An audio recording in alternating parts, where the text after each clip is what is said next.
Bom dia a todos.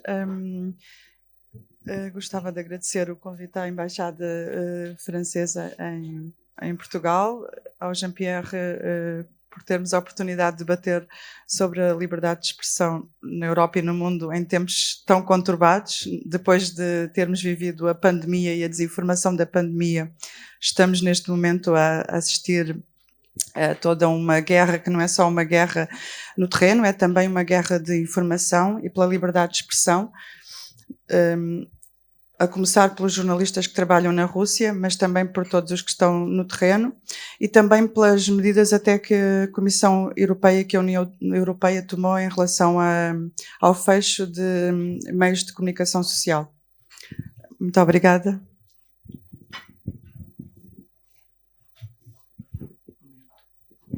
Merci.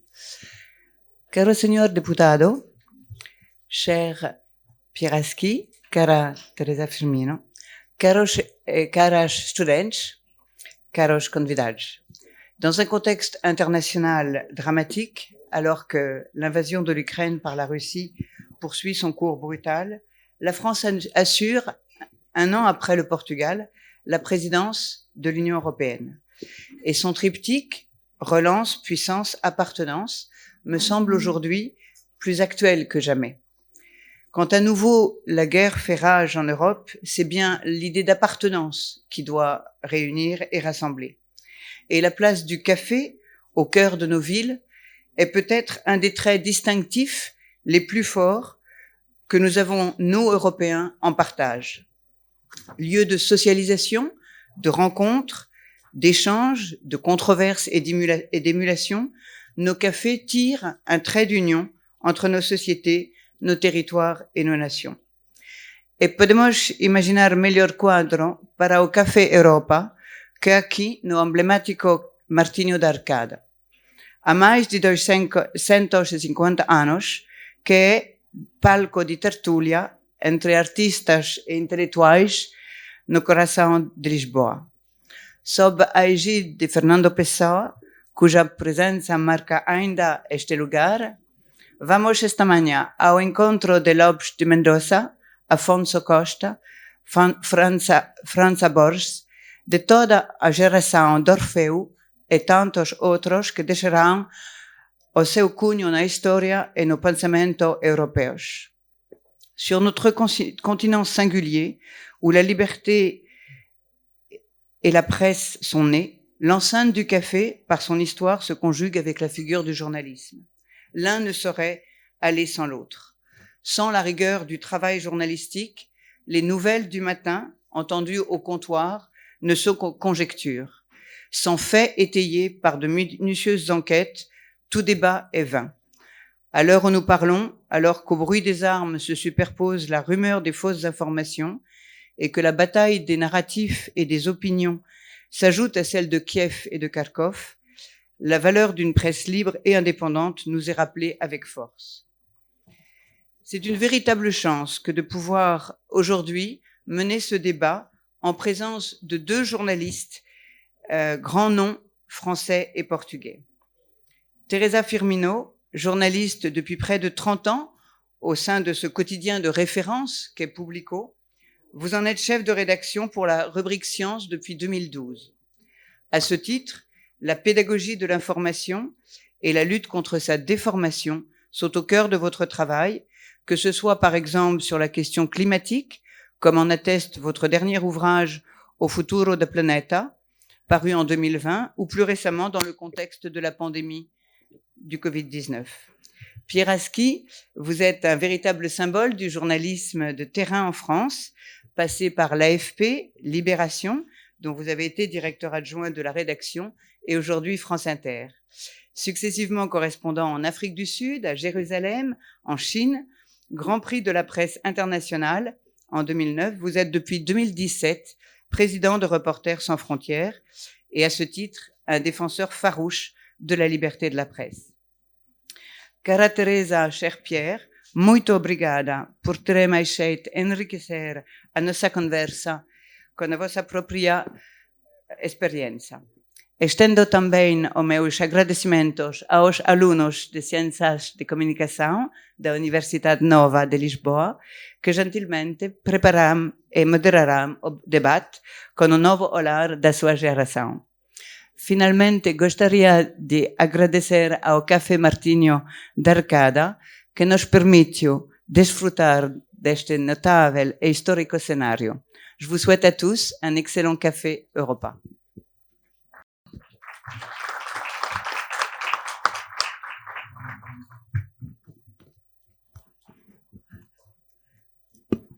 Bom dia a todos e a todas. Agradecer, em primeiro lugar, as palavras da senhora embaixadora. Muito obrigada.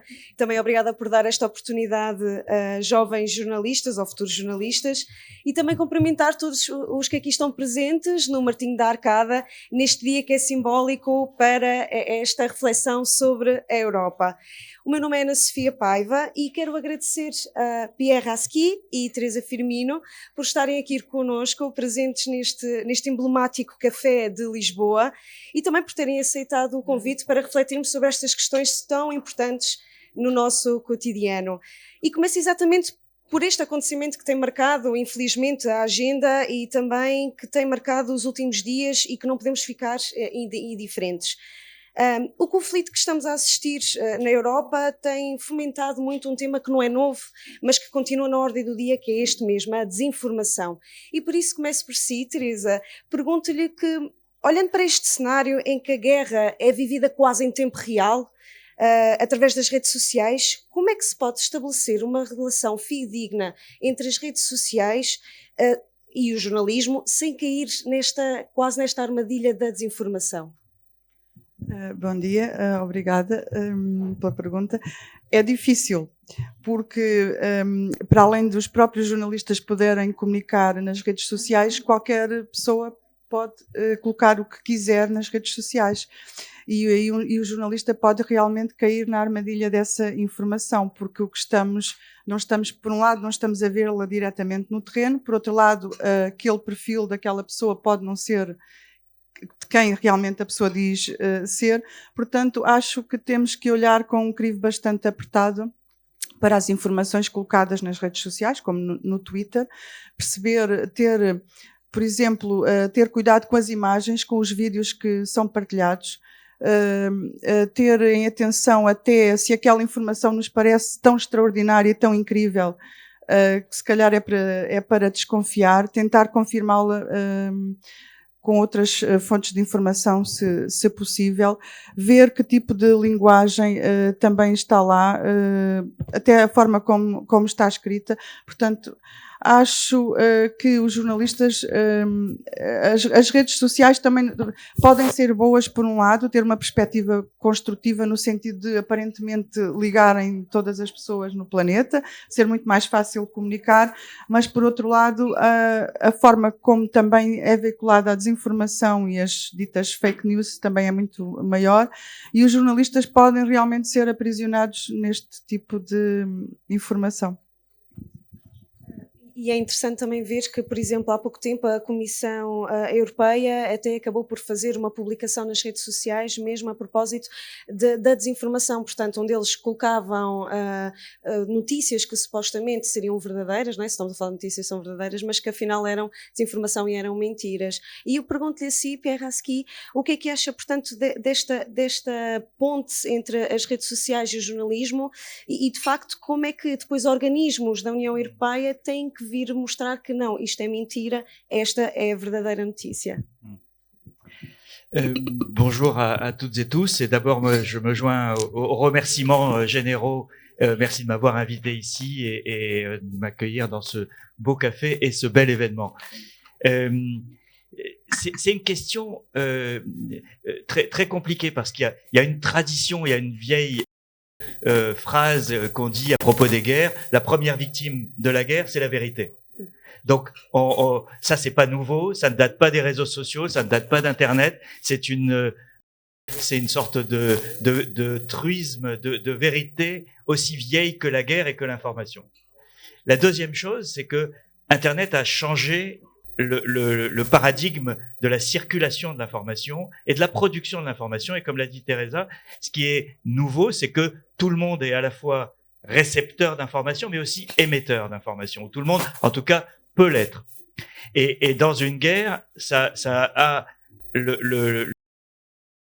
un côté qui peut être extrêmement positif, le témoignage, l'immédiateté de la circulation de l'information lorsqu'il se passe quelque chose de dramatique. Le mauvais côté, c'est évidemment le risque de la manipulation. On a maintenant du recul.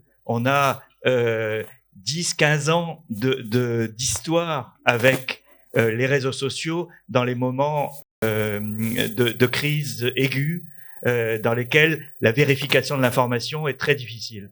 Et en fait, cette histoire, elle est très intéressante parce que au début, les réseaux sociaux, la possibilité pour tout un chacun de s'exprimer a été perçue comme une avancée extraordinaire de liberté.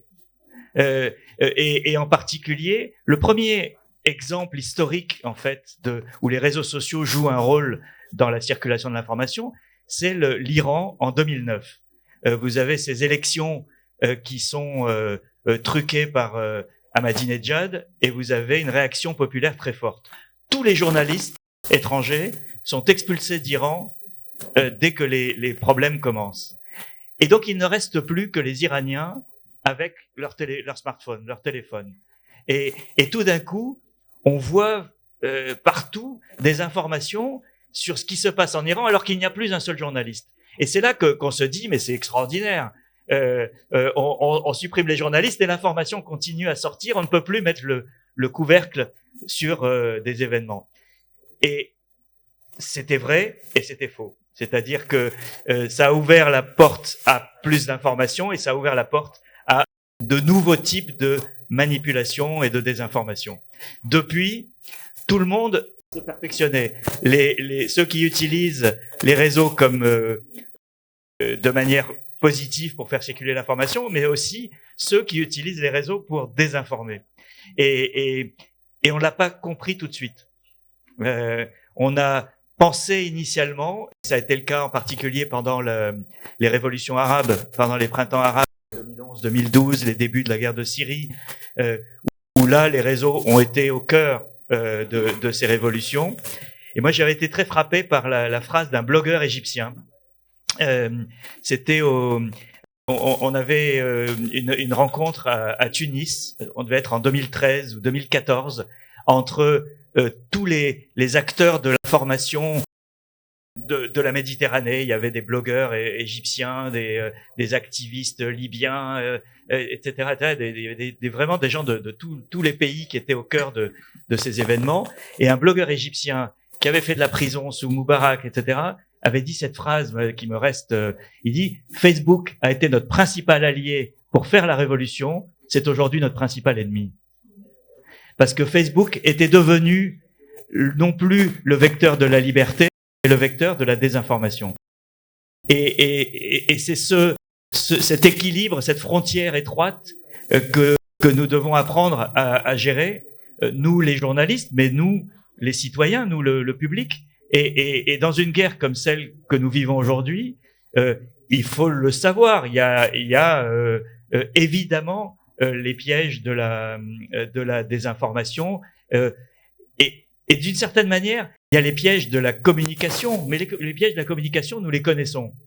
Et quand vous avez aujourd'hui une guerre de l'image entre Poutine et Zelensky, et qu'on voit à quel point Zelensky est plus fort. Il est le roi de la communication. Il fait ses selfies avec en tenant son ministre de la Défense par l'épaule, quand Poutine reçoit son ministre de la Défense à 20 mètres au bout de la table.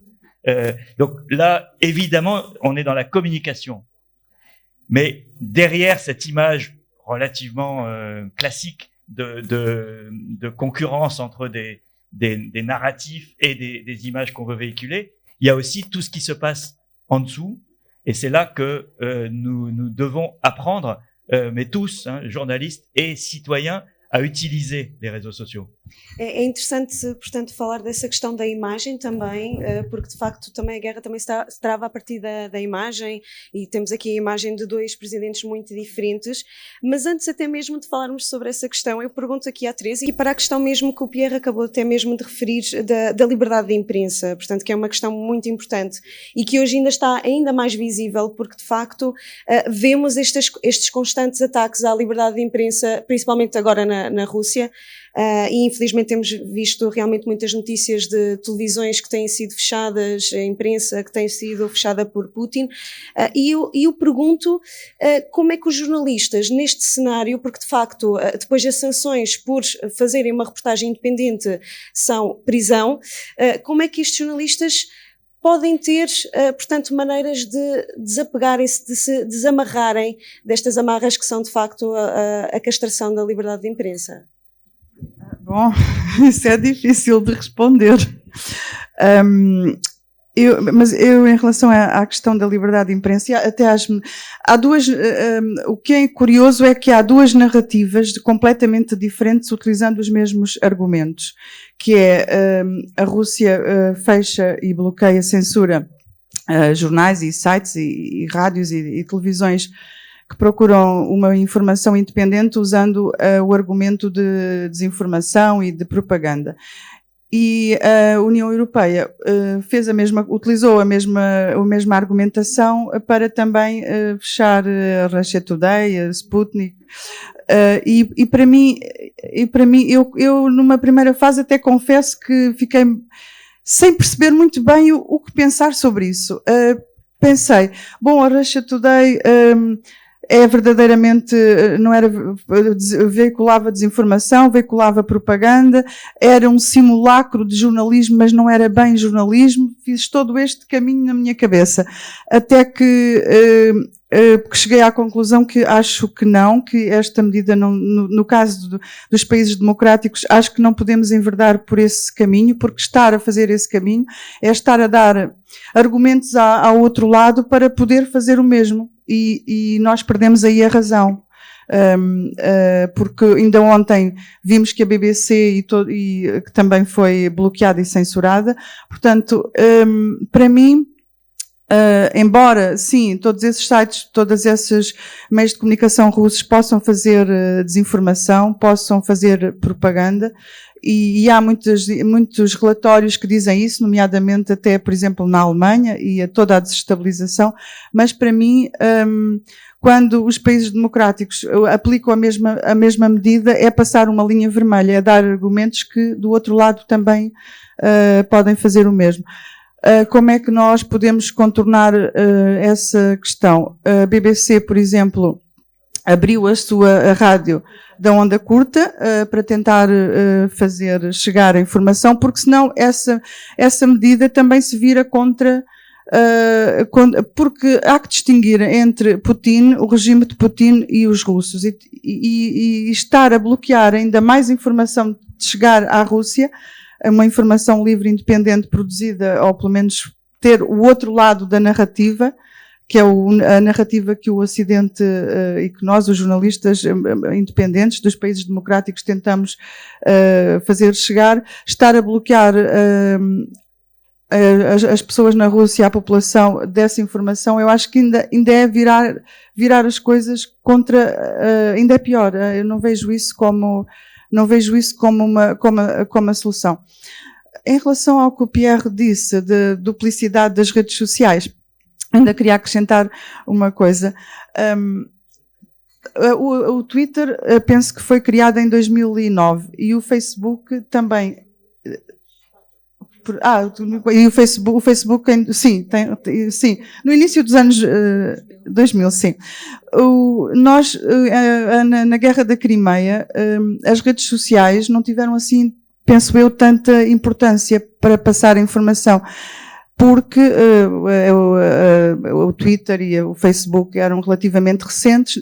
A informação nestes últimos 5, 6 anos, e a informação não só até nas próprias redações como é produzida é muito diferente, é uma voragem constante, e no caso das redes sociais assumiram também uma importância de fazer passar informação e de se tornarem muito mais, disseminaram-se muito mais. E é aqui onde eu vejo esta duplicidade de, por um lado, passarem desinformação, mas por outro lado também fazerem chegar, se calhar, informação na Rússia, que de outra maneira não seria possível, precisamente dada a censura e a repressão que existe.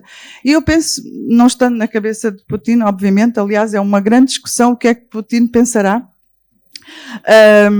mas eu diria que se calhar ele não estava a contar que as redes sociais, até a certo ponto, pudessem aqui, neste momento, nesta guerra, também fazer chegar esta informação ao outro lado. O Twitter, o Facebook, bom, agora estão a ser bloqueados.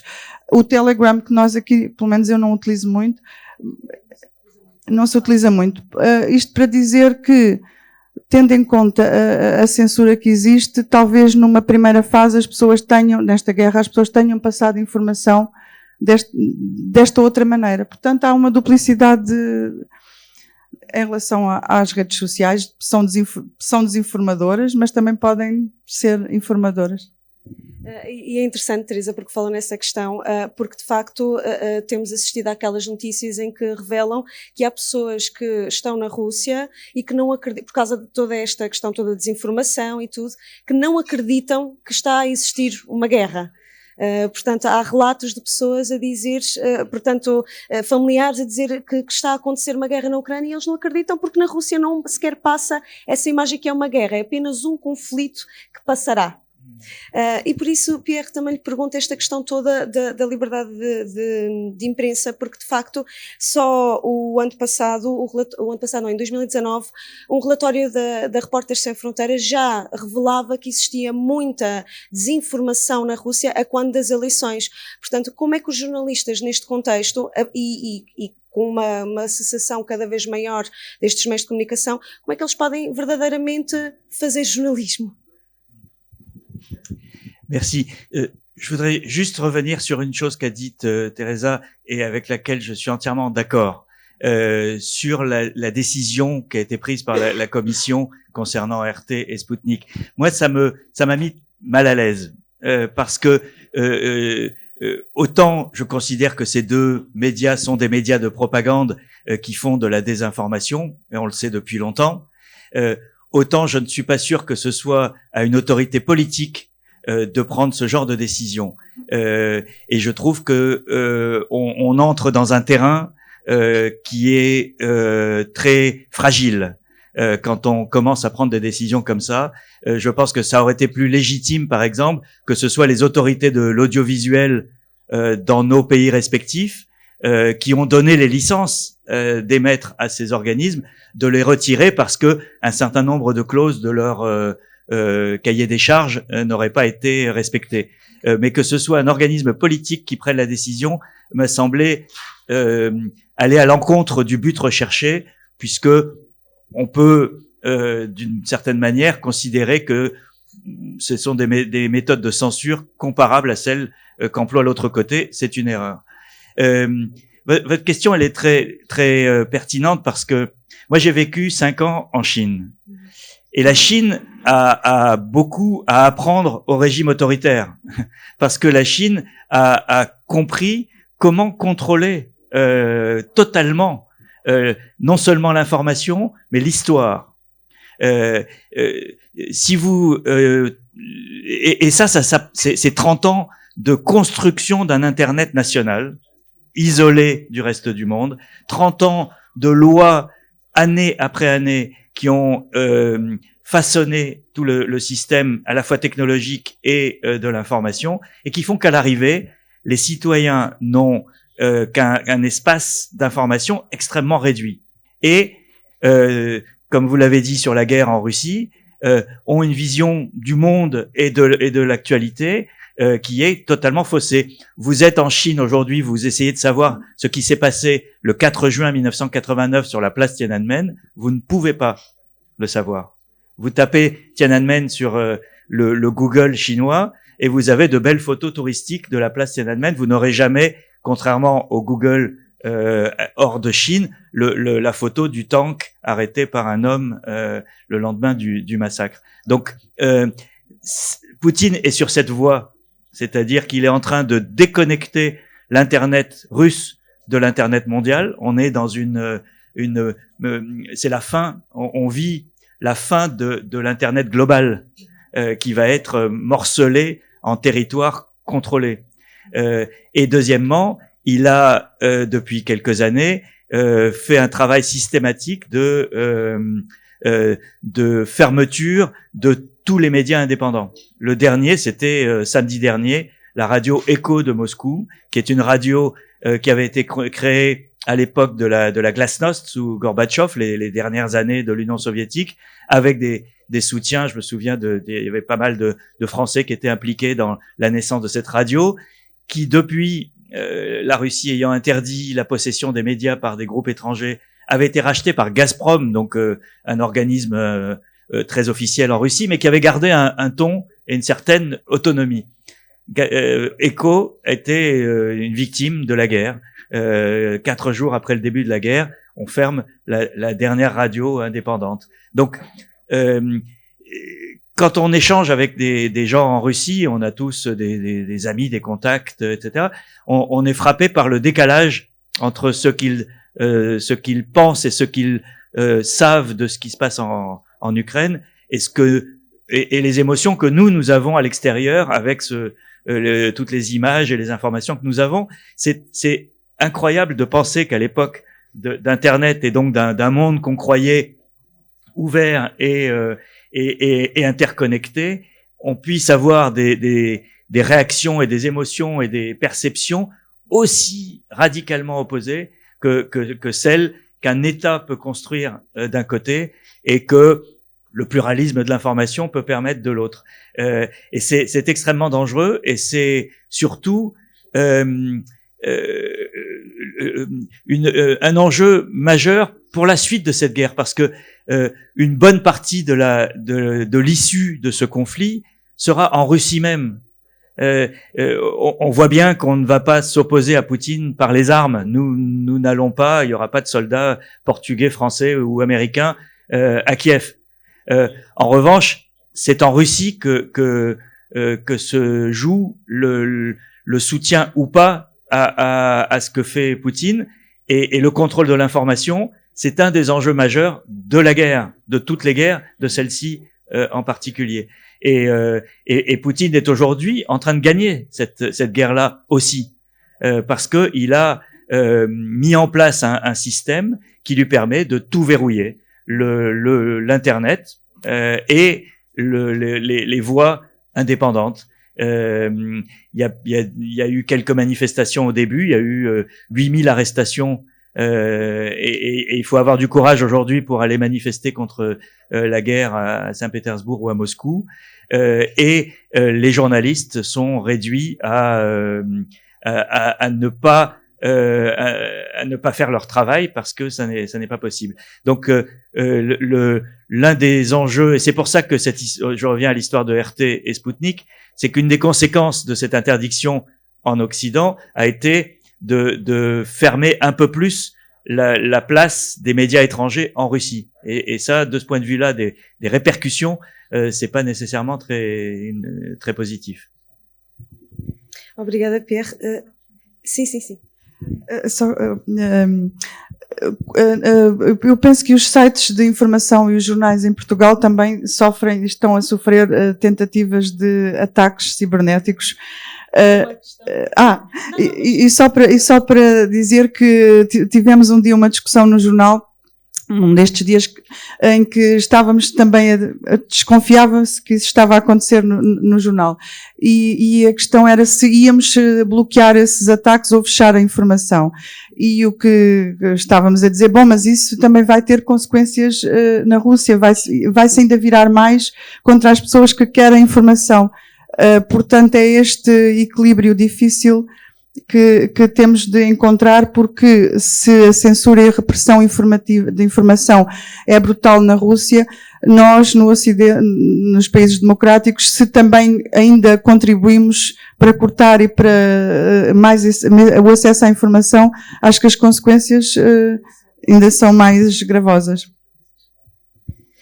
Sim, apesar de já não termos muito tempo para falarmos com mais profundidade sobre essa questão dos ataques cibernéticos, eu gostaria de falar ainda de outra guerra, uma guerra invisível esta, que é importante também para percebermos aqui o papel do jornalismo, porque de facto nestes últimos anos temos assistido, portanto, a esta crescente pandemia, ainda não sabemos quando acabará, mas para lá caminhamos, e precisamente, Teresa, eu gostaria de saber, na sua experiência como jornalista, como é que um jornalista de ciência lida com esta crise, digamos, pandémica, porque de facto o jornalismo de ciência leva algum tempo, creio eu, e de repente há muitas opiniões, há muitos profissionais de saúde a falarem sobre um tema e obviamente, portanto, opiniões um bocadinho divergentes, e eu gostaria de saber se o jornalismo de ciência nesta perspectiva acabou por ser um bocadinho imediato, ou seja, se é contra a natura o jornalismo de ciência ser imediato,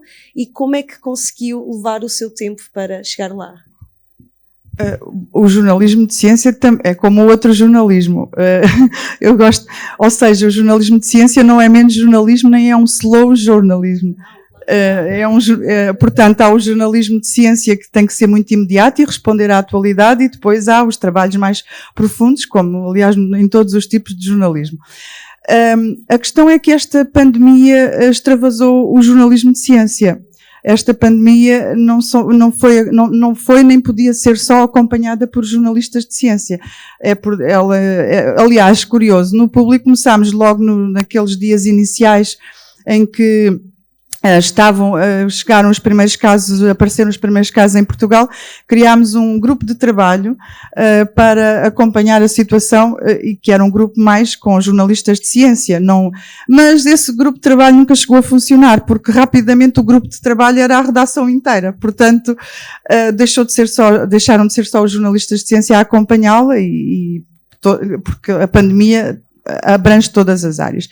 O que é que eu quero dizer com isto? Quero dizer que houve jornalistas de ciência que puseram em prática a sua forma de trabalhar, as rotinas e a maneira como costumam, digamos que, enfrentar a informação.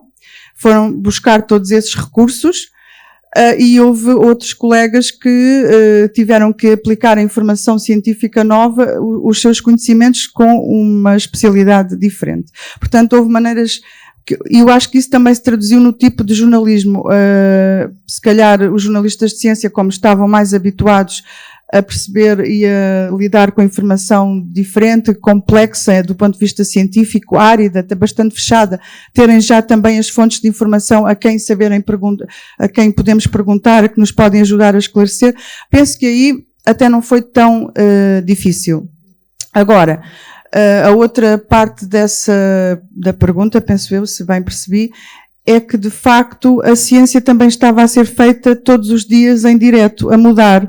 E isso não só colocou, com muita incerteza científica, isso não só colocou um problema aos próprios cientistas, que tiveram que constantemente resolver uma informação, estar a aprender ao mesmo tempo em que essa informação estava a ser comunicada, por vezes de uma maneira contraditória, também aos governos e aos políticos que tiveram que tomar decisões em cima de informação nem sempre com um grande grau de incerteza, e aos jornalistas também que noticiaram essa informação e que por vezes tiveram que voltar atrás. Mas eu acho que nesta área o jornalismo da ciência e todo, o que tem que fazer, o que o jornalismo tem que fazer é realmente noticiar, porque isso tem a ver com o processo científico, o método científico, que é muito difícil de explicar ao público em geral. E o método científico é um método que, por tentativa e erro, e reconhecer o erro, incorporar o erro e avançar. A questão, e os jornalistas, é isso que também têm que tentar explicar. Não sei se entenderam bem, essa é a parte que eu não sei. Sim, porque isso pode ser usado como uma arma. O que dá força à ciência e ao método científico é precisamente reconhecer o erro e a falha e incorporá-lo e aprender com ele. Mas isso pode ser utilizado como uma arma contra a própria ciência para a descredibilizar, dizendo que os cientistas ora dizem uma coisa, agora dizem o seu contrário. Portanto, isso pode virar-se contra a ciência e é esta ideia de que temos que saber explicar, a começar pelos cientistas e a terminar nos jornalistas, que temos de saber explicar que o método da ciência, o que lhe dá força, o que a torna realmente belo como um esforço coletivo, é precisamente aprendermos com o erro e não ter medo de o dizer e de o identificar. Agora, é aproveitado como desinformação, como sabemos.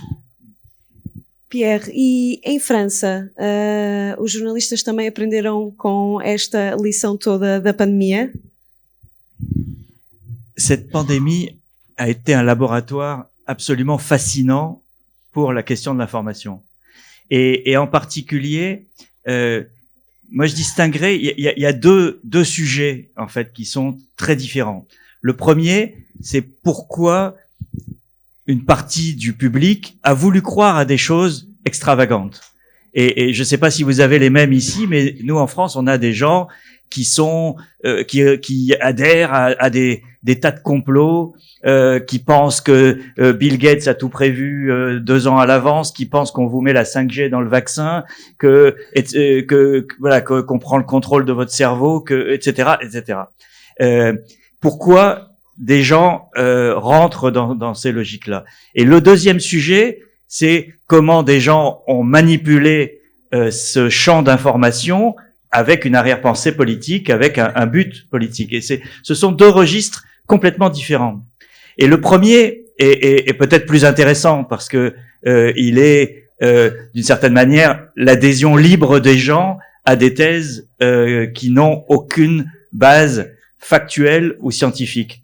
Et il y a un historien français qui s'appelle Pierre Rosanvallon, qui est un historien des idées, qui est très connu et très respecté en France, qui a dit que le conspirationnisme naissait de la démocratie inachevée.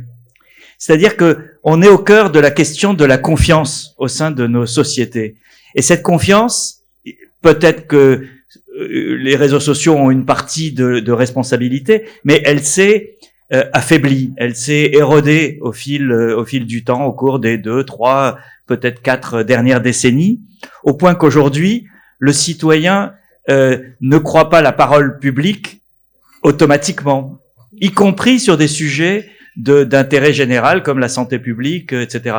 Et parfois avec de bonnes raisons, parce que on a un certain nombre d'affaires. Dans le cadre français, par exemple, il y a eu un scandale médical sur un médicament qui n'a été révélé que par une lanceuse d'alerte qui a mis des années avant de faire aboutir la vérité sur cette affaire. Et quand vous réfléchissez à des situations comme ça, vous vous dites, OK, le poids des lobbies pharmaceutiques, le poids de l'argent, l'inertie politique est telle que peut-être qu'effectivement, on nous cache beaucoup de choses. C'est le réflexe classique et, je dirais presque naturel du citoyen.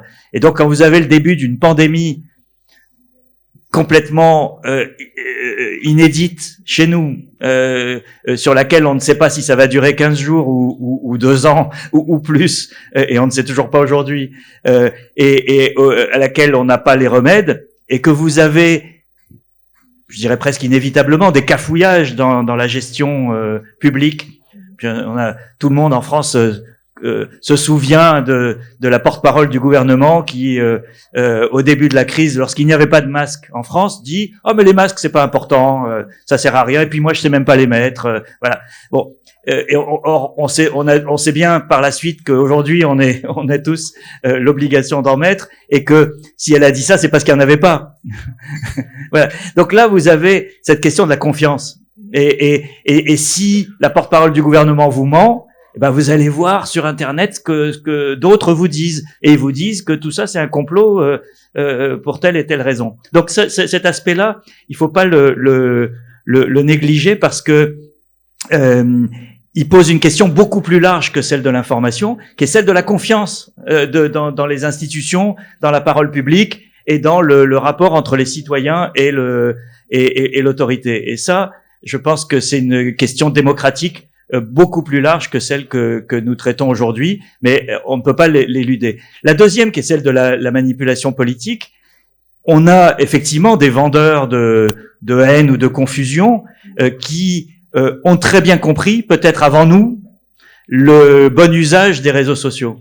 Parce que ce sont des gens qui sont des marginaux absolus dans le paysage politique et qui, à travers les réseaux sociaux et à travers la technologie, ont réussi à se donner une place et une importance et un écho beaucoup plus important que ce qu'ils représentent réellement.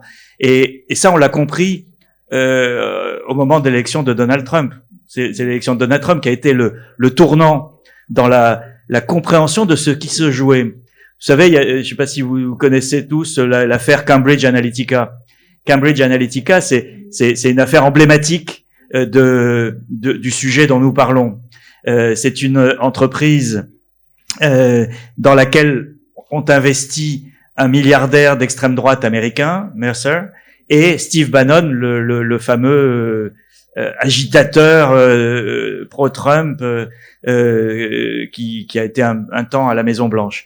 Et Cambridge Analytica a développé une technologie basée sur l'intelligence artificielle, basée sur l'utilisation des données Facebook acquises de manière illégale, pour cibler d'une manière que personne d'autre n'est capable de faire des messages politiques basés sur vos pratiques sur les réseaux sociaux, donc sur votre personnalité intime, sur vos peurs, sur vos besoins, sur votre environnement immédiat, avec une connaissance intime qui permet de cibler des messages.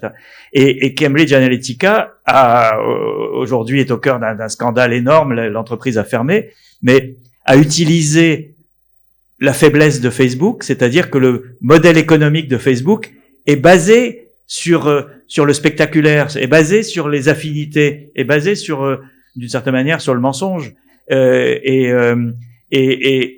Facebook s'est réfugié pendant longtemps derrière cette idée qu'il n'était qu'une plateforme technique et qu'il n'avait strictement rien à voir avec tout ça.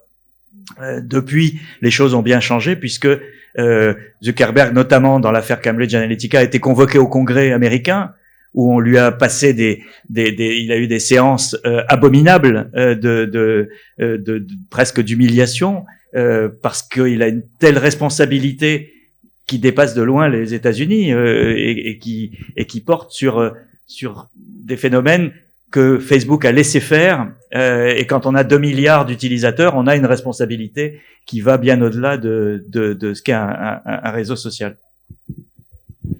Obrigada. Sim, sim. Pardon.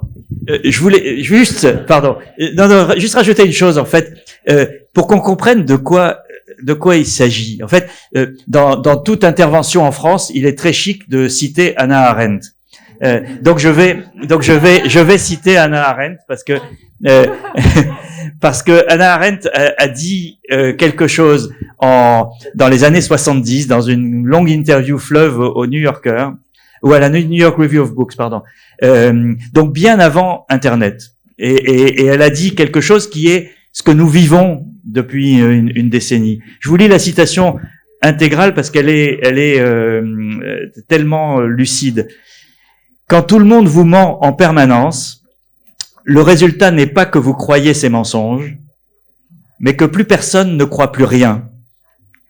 Un peuple qui ne peut plus rien croire ne peut se faire une opinion. Il est privé non seulement de sa capacité d'agir, mais aussi de sa capacité de penser et de juger.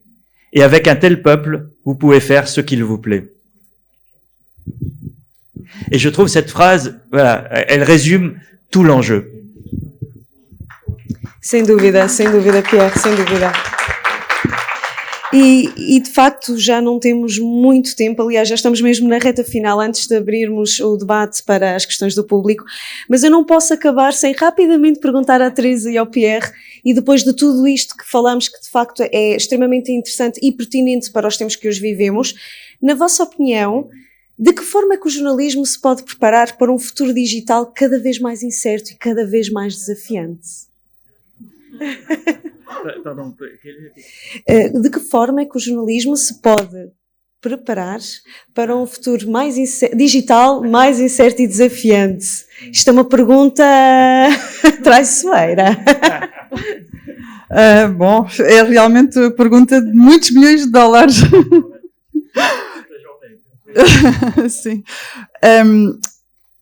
Enquanto eu, até pegando no que o Pierre Aski disse, enquanto eu acho que o fecho de meios de comunicação russos na Europa, não concordo com isso, sou contra.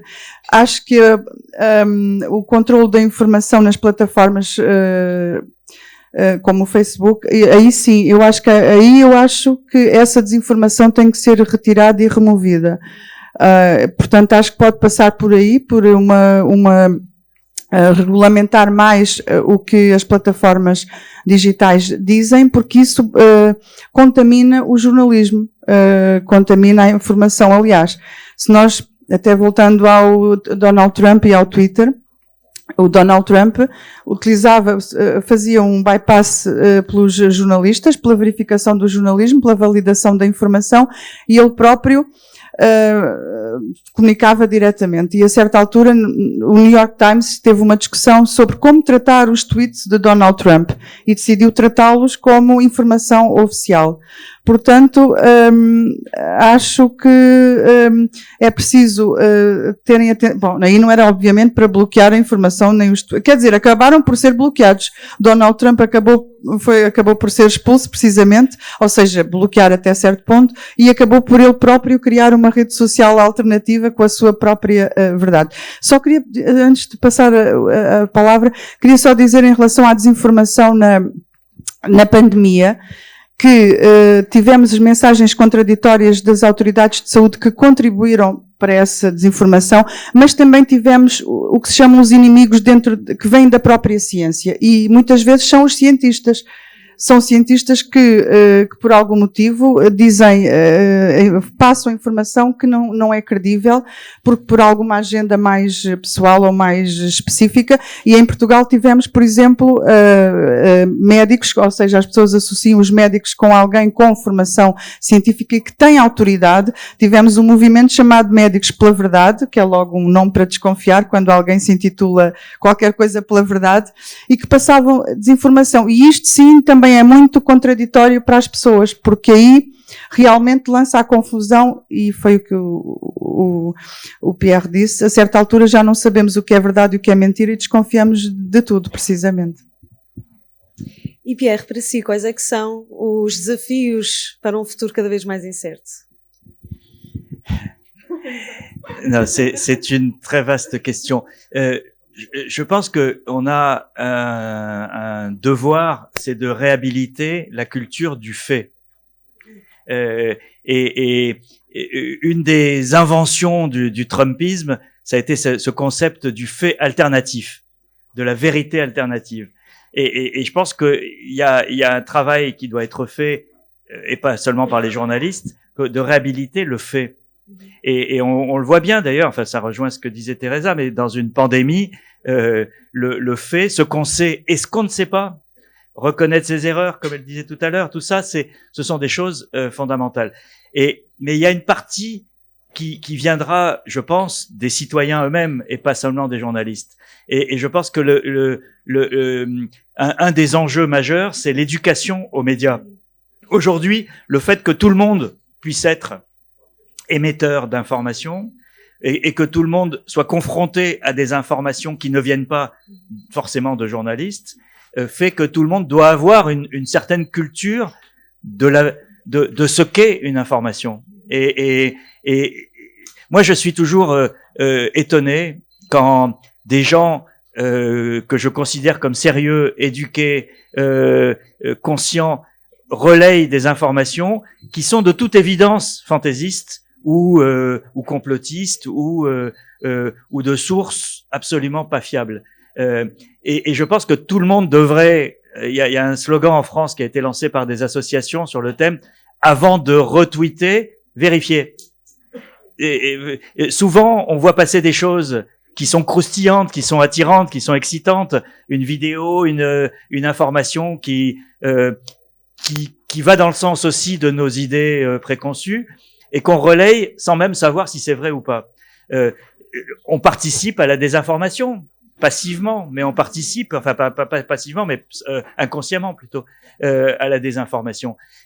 C'est pas très difficile pour tout citoyen de vérifier si le compte qu'il relaye est sérieux ou pas. Quand vous avez la guerre d'Ukraine, vous voyez un compte qui vous donne une information croustillante. Et il a été créé 8 jours avant. Il a 3 followers. Vous pouvez peut-être vous méfier avant de retweeter. Vous pouvez regarder un peu l'historique de ce compte. Moi, je fais ça toute la journée. Moi, j'utilise énormément Twitter. C'est Twitter est une mine d'or d'informations. Mais il faut l'utiliser d'une manière rigoureuse. Parce que c'est une mine d'or, mais c'est aussi une mine de désastres et de catastrophes. Donc, si vous n'êtes pas si rigoureux dans votre utilisation d'une plateforme comme ça, vous tombez dans tous les pièges. Et il y en a beaucoup. Donc, je pense que le travail, il est à faire au niveau des journalistes pour retrouver une part de leur crédibilité perdue à travers la culture du fait, et aussi dans les écoles. L'éducation aux médias dans les écoles, c'est un enjeu énorme. En France, on a énormément développé les budgets pour ça, mais on le fait maintenant après des années d'ignorance, d'une certaine manière, de tout ce qui se passait sur Internet. Et moi, je participe. Je donne un tout petit exemple, mais j'ai participé à un exercice dans une classe. Vous montrez à des enfants une photo de gens qui sourient. Et vous leur demandez, qu'est-ce que vous voyez? Je dis, je vois des gens qui sourient, des gens heureux. Donc, vous prenez la même photo, prise 1 mètre plus loin. Et vous avez un homme qui a un fusil et qui tient en joue les gens en leur disant, souriez. Et donc, l'histoire est complètement différente. Et vous demandez aux enfants, ils vous disent, non, ils sont forcés de sourire. Vous prenez encore une 3e distance et vous voyez une caméra. Et vous avez un film, et quelqu'un qui filme l'homme en train de... Voilà. Et donc, vous avez 3 photos qui sont la même photo, prise avec des angles différents, et qui racontent 3 histoires différentes. Et là, vous vous rendez compte qu'un enfant de 10 ans, il comprend ça très bien, ce que ça veut dire. C'est-à-dire, c'est pas parce que c'est une image que c'est la vérité, et qu'il faut... Voilà, il faut interroger ce qui vous apparaît comme une évidence et un minimum de recul. Et on a passé, il y avait un autre exercice, j'ai vu à la télé, mais qui était dans le même ordre d'idée. On a montré à des enfants dans une classe, plus jeunes encore, je crois qu'ils avaient 7 ou 8 ans, une photo d'un crocodile qui sort d'une bouche d'égout à Paris. Il y a eu des inondations il y a 3 ans. Et donc on leur montre un crocodile qui sort d'une bouche d'égout. Et on leur demande, est-ce que c'est vrai? Et donc les enfants discutent entre eux, ils disent un crocodile, peut-être qu'il s'est échappé d'un zoo, peut-être que c'est vrai qu'il y a eu des inondations, donc il y avait de l'eau partout, et finalement ils décident que comme il y a une photo, c'est vrai. Et évidemment, la photo a été trafiquée. Il n'y a pas eu de crocodile dans les rues de Paris. Ça aurait été drôle. Et l'éducation nationale a créé un outil que je trouve extraordinaire. C'est que des enfants de 8 ans peuvent, avec 3 clics, vérifier si une photo a été trafiquée ou pas. C'est-à-dire, est-ce qu'on a rajouté le crocodile sur la photo? Et évidemment, c'est très ludique, donc les enfants adorent ça. Mais voilà, c'est aussi une utilité publique de comprendre que l'information, elle n'est pas une chose carrée et définitive. Elle peut être manipulée, trafiquée, etc. Et c'est cette distance critique, elle est fondamentale et elle peut s'apprendre dès 8 ans. Et il s'agit pas de dire aux enfants il faut croire ça ou ça. Il s'agit de leur donner les outils pour réfléchir eux-mêmes et prendre eux-mêmes leurs décisions. Muito obrigada. Quer acrescentar uma coisa, Teresa? Sim? Muito rapidamente. Sim, queria só dizer que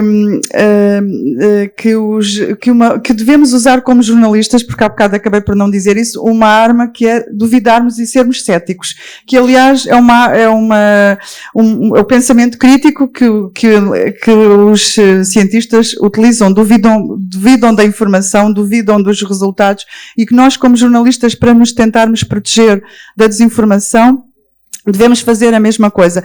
Também, só em relação à pandemia, devíamos ter feito uma outra coisa, e é uma autocrítica que eu faço aos jornalistas. Quando escolhemos ou procuramos um especialista ou um perito para falar sobre um determinado assunto, ou no caso um cientista, devemos escolher o cientista certo para aquele assunto, porque não é por ser cientista que pode falar de tudo. E acho que às vezes os jornalistas caíram nesse erro. Qualquer cientista apareceu a comentar a pandemia e nem todos, se calhar, teriam a autoridade certa para o fazer.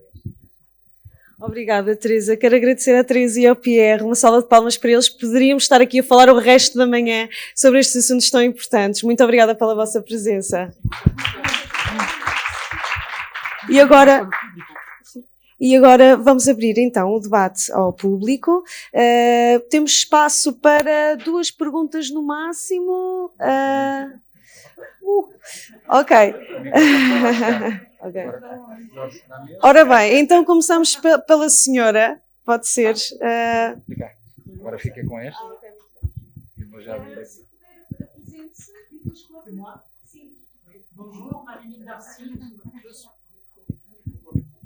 Bonjour, je suis Marilyn Darcy, journaliste correspondante des médias de langue française ici au Portugal, et je remercie le panel d'intervenants, particulièrement monsieur qui représente Reporters sans frontières, une institution très très importante pour nous les journalistes, une référence, et qui de plus revient de loin pour une histoire qu'on va pas raconter maintenant.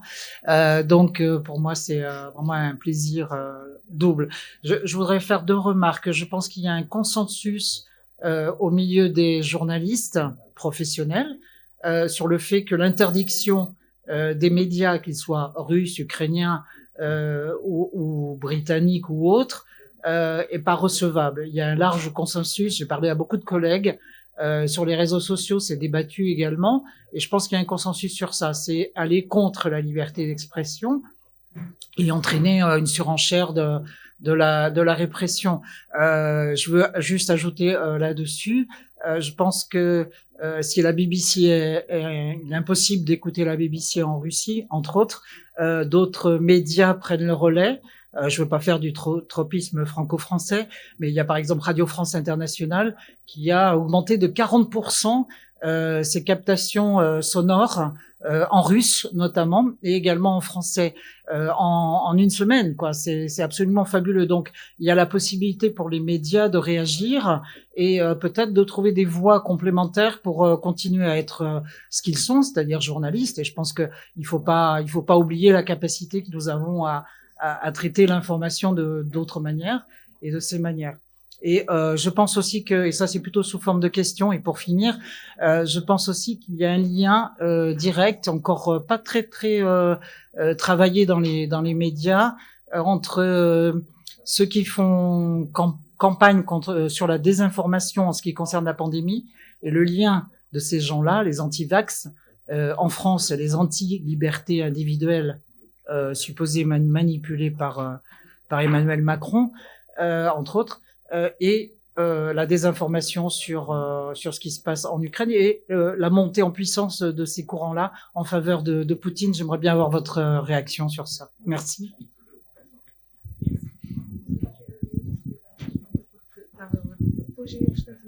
Je réponds. Oui. Alors sur la première partie, je suis entièrement d'accord. Et sur la deuxième, oui, il y a un lien qui se résume par la phrase d'Hannah Arendt, c'est-à-dire l'idée, c'est de créer de la confusion et donc de déstabiliser nos sociétés, que ce soit par rapport à la pandémie ou que ce soit par rapport à la guerre en Ukraine et les intérêts de la Russie. Donc oui, il y a un lien qui s'est fait presque naturellement. On a les mêmes réseaux qui sont à l'œuvre. D'une certaine manière, parce que aussi Poutine est apparu Ils essayent de se cacher maintenant, mais et Poutine est apparu comme une référence anti-système dans nos sociétés. C'est pour ça que RT, qu'une partie de la classe politique française et pas seulement de l'extrême droite a eu une admiration pour Poutine pendant des années, qui est un petit peu embarrassante en ce moment, mais qui est bien réelle. Mais en tout cas, il y avait un lien entre les deux, entre ces deux sphères, les anti-vax et les pro-Poutine.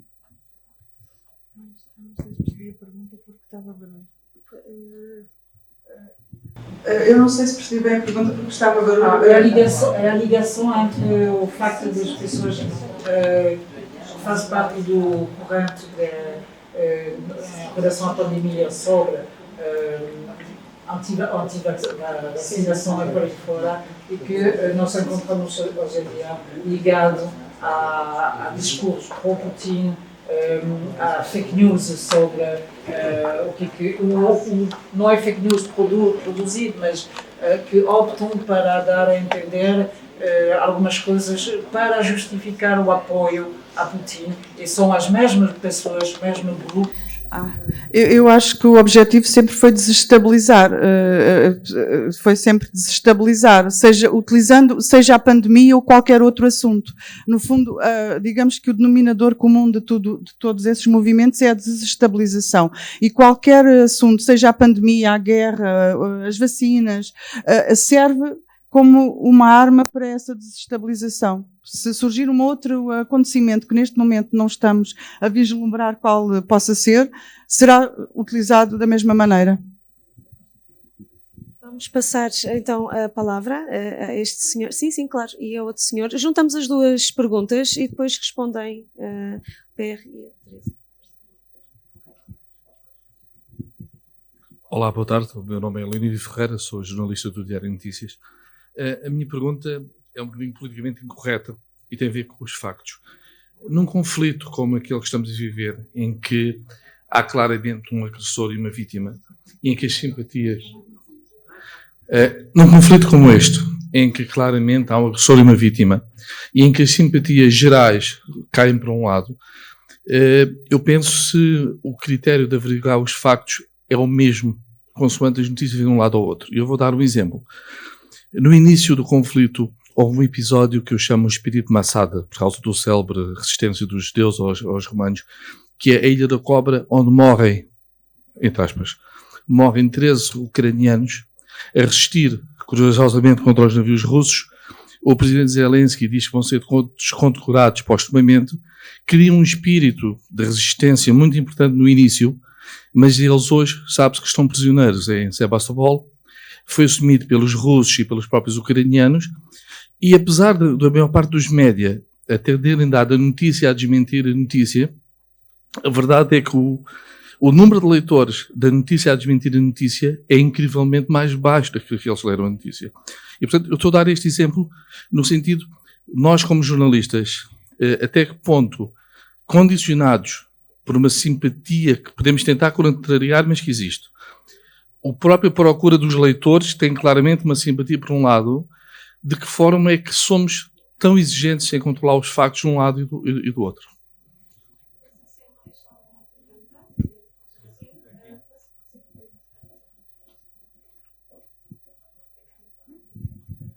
Olá, bom dia. O meu nome é Filipe Fialho, sou jornalista da Visão.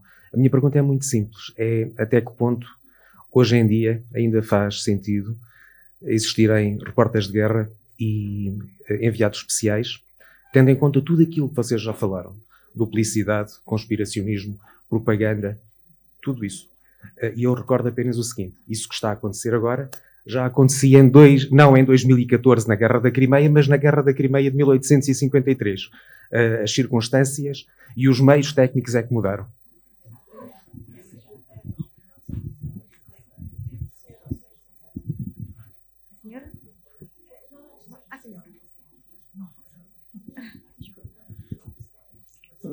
José Magalhães, do Grupo Parlamentar do Partido Socialista. Os legisladores, tanto a nível europeu como nacional, tem tido dificuldade em enfrentar o problema da desinformação.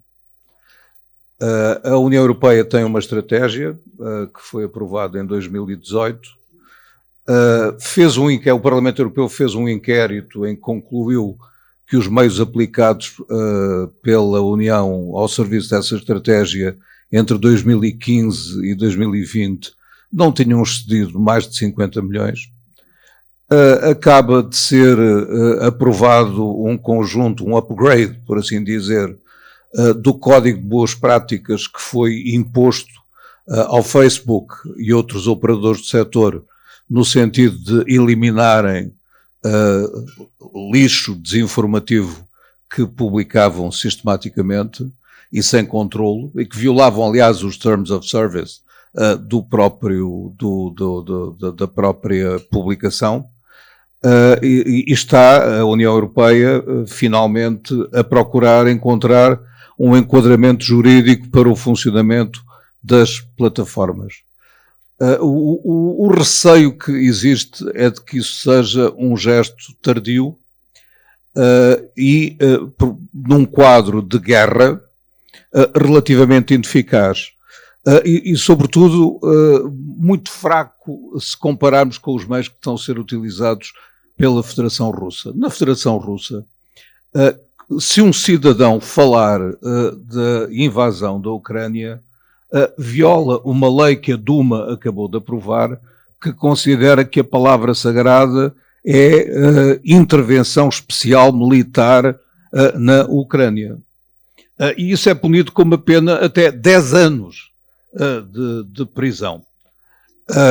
Portanto, o papel dos jornalistas é importante, mas estamos a viver um quadro em que são erguidas barreiras à liberdade de expressão de toda a gente e em que temos ferramentas, vou concluir, é uma longa conversa,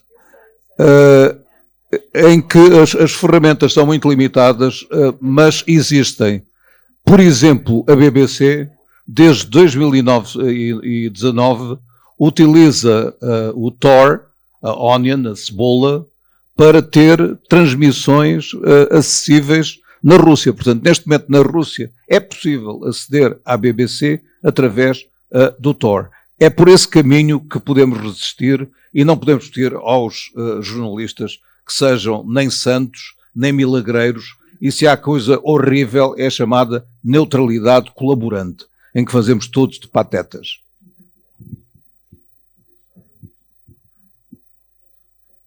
Eu sei que temos aqui mais uma pergunta, mas estamos mesmo sem tempo. Eu convido, no final, a falar com o Pierre e com a Teresa e colocar-lhe a sua pergunta, se puder ser. Entretanto, aqui muito rapidamente, porque estamos mesmo sem tempo na linha final. Teresa, num instantinho e depois passo a palavra ao Pierre.